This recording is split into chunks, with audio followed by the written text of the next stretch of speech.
ఎన్నో పోరాటాలు, ఎన్నో యుద్ధమాలు, ఎర్ర జెండా పట్టుకొని అడవుల్లో చాలామంది మావోయిస్ట్ పార్టీ వాళ్ళు నేతలు అడవులకెళ్ళి ప్రజల కోసం కొట్లాడుతాం, ప్రజల క్షేమం కోసం ఏదైతే ప్రభుత్వాన్ని ప్రశ్నిస్తామని కూడా ఎర్ర జెండా పట్టుకొని ఏదైతే అడవులకెళ్ళిన అన్నల యొక్క జీవితం ఇప్పుడు చరిత్రగా మిగిలిపోతుందా అని అంటే అవుననే సమాధానం బలంగా వినిపిస్తూ ఉంది.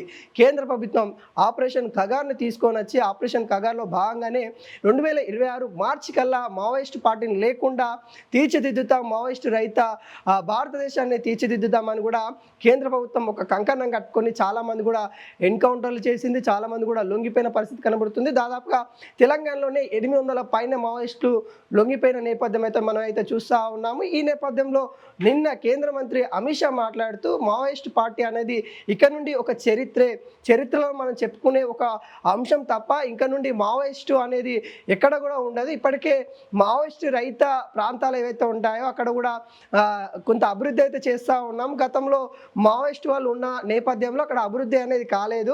బస్తార అడవులు కావచ్చు, లేకుంటే ఇక్కడ మన వరంగల్ సంబంధించిన నల్లమల్ల సంబంధించిన అడవులు కావచ్చు, వీటన్నిటిలో కూడా అభివృద్ధి కార్యక్రమాలు చేయడానికి కేంద్ర ప్రభుత్వం అయితే కంకణం కట్టుకుంది అంటూ కేంద్ర మంత్రి అమిత్ షా చెప్పడం అయితే జరిగింది. ఇక నుండి మావోయిస్ట్ పార్టీ గురించి మనం చెప్పుకునే అంశాలు ఏవైనా ఉన్నా అవన్నీ కూడా ఒక చరిత్రగా చెప్పుకోవాలి. అంతేగాని ఇక నిజ జీవితంలో ఇప్పుడున్న ప్రస్తుత భారతదేశంలో మావోయిస్ట్ పార్టీ కనుమరుగు అయిపోయింది. ఇప్పటికే దాదాపుగా 97% మావోయిస్ట్ పార్టీని లేకుండా మేము ముందుకెళ్తా ఉన్నాం, ఇక నుండి కూడా ఉండదు అనే ధీమా వ్యక్తం చేస్తూ వ్యాఖ్యలు అయితే చేయడం అయితే జరిగింది. అయితే చాలామంది కూడా దీనిపైన చాలా పెద్దవారు కూడా మాట్లాడుతూ మావోయిస్టు పార్టీ రహిత భారతదేశాన్ని తీర్చిదిద్దదు కావచ్చు, ఆ ఆలోచనలు కావచ్చు, లేకుంటే ఏవైతే ఎదిరించాలనే తత్వం కావచ్చు, ఇటు ప్రశ్నించాలనే తత్వం కావచ్చు, వాటిని తుడిచిపెట్టడం కేంద్ర ప్రభుత్వాలు కాదు, వాళ్ళ యొక్క తరం కాదు అనే విధంగా కొంతమంది అయితే మేధావంతులు అయితే చెప్తున్న పరిస్థితి కనబడతా ఉంది. ఇప్పటికే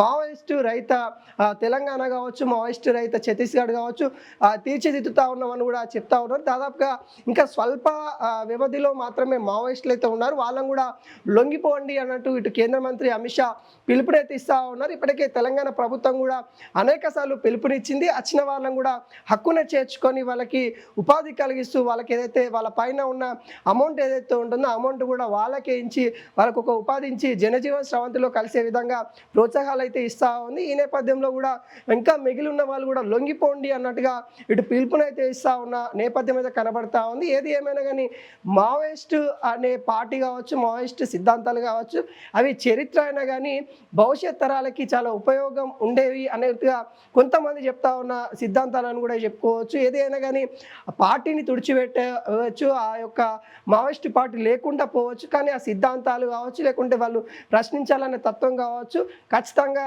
జీవనంలో అంటే జీవించే ప్రతి ఒక్క మనిషిలో ఏదో ఒక రూపంలో మరి ఉంటుంది అనే విధంగా ఇటు మాజీ మావోయిస్టులు ఎవరైతే జనజీవన స్రవంతిలో కలిసిపోయిన వాళ్ళు కూడా చెప్తా ఉన్నారు.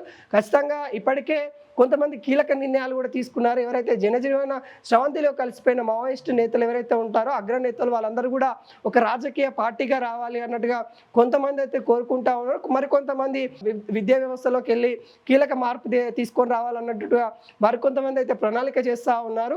ఏది ఏమైనా కానీ ప్రశ్నించడం అనేది ఏదో ఒక రూపంలో ఉంటుంది. మావోయిస్టు పార్టీ లేకపోయినా కానీ ప్రజల్లో అయినా ప్రశ్నించాలనే భావన తత్వం అనేది ఇప్పుడున్న తరం అయితే చాలా ఎక్కువ ఉంది అన్నట్టుగా కొంతమంది అయితే చెప్తా ఉన్నారు. అయితే కేంద్ర మంత్రి అమిత్ షా అయితే కొంత ఈ వ్యాఖ్యలు అయితే ఇప్పుడు చర్చనీయంగా జరుగుతూ ఉన్నాయి. ఇక నుండి మావోయిస్ట్ పార్టీ అనేది కూడా మావోయిస్ట్ సిద్ధాంతాలు కావచ్చు, పార్టీ అనేది కావచ్చు, ఇక నుండి చరిత్ర అని కూడా తన వ్యాఖ్యలు అయితే చేయడం అయితే జరిగింది.